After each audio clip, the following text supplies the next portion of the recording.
Prosedurnya sama dengan adjacent cultivation. Namun barisan pengolahan dilompati satu baris dan seluruh baris kedua pada bagian dalam lahan tersebut diolah. Barisan yang dilompati tadi kemudian dibajak pada saat putaran balik. Metode ini cocok untuk lahan yang lempung atau kondisi traktor yang tidak dapat berputar di area sempit, karena tanah yang terangkat akan berkurang dan menghasilkan area tepi sawah yang lebih rata. Membajak tiap baris kedua menjadikan lebih sulit untuk mengukur seberapa besar area yang harus dilompati, sehingga lebih banyak terjadi overlap. Bagaimanapun, metode ini tetap kurang efisien dibandingkan adjacent cultivation. Jika kondisi lahan sangat tidak rata, perlakuannya sama dengan saat bajak pertama, dan pastikan untuk mengurangi kecepatan. Pertama, akan dijelaskan bagaimana cara bekerja di lahan bagian dalam yang berbeda dengan adjacent cultivation. Dengan metode skipping cultivation, sisakan lahan sebesar 2,5 hingga 2,8 kali lebar bajak dan mulailah bekerja dari garis tepi lahan yang paling dekat dengan area masuk sawah. Lebar sisa yang sama juga dihasilkan dengan adjacent cultivation. Seperti terlihat pada contoh ini, lebar bajaknya sama, sehingga Anda dapat dengan mudah mulai bekerja dari baris keempat.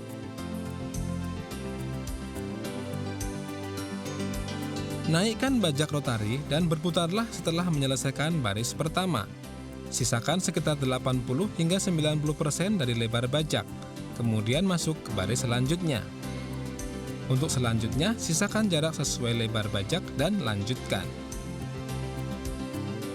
Kurangi kecepatan dan naikkan sedikit bajak rotari saat berputar. Berputarlah dengan bajak rotari agak rendah untuk mengarahkan tanah ke tepian lahan. Jika Anda telah mencapai jarak sekitar 3 kali lebar bajak dari sisi lahan, lanjutkan membajak barisan yang tadi dilewati. Proses bajak kedua bagian dalam ini selesai saat mencapai titik awal pengolahan.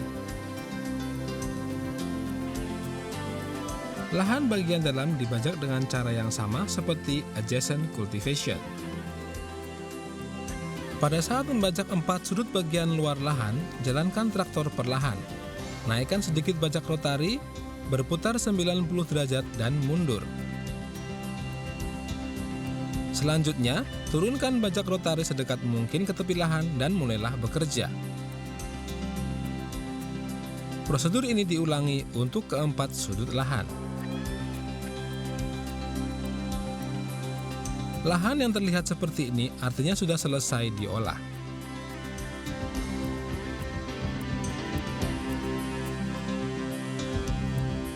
Dengan demikian, selesailah bagian bajak kedua ini.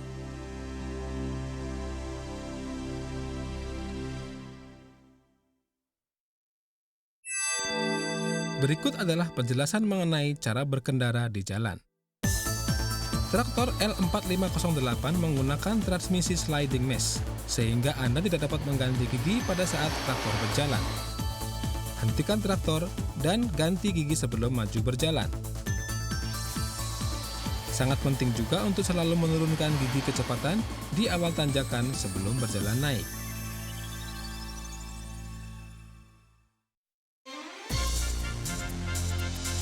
Inilah akhir dari video instruksional yang berfokus pada proses bajak pertama dan bajak kedua dengan menggunakan traktor Kubota dan bajak rotari Kubota. Cara ini dilakukan bukan hanya di Jepang, tetapi juga di Cina, Korea, Taiwan, dan hampir di seluruh Asia.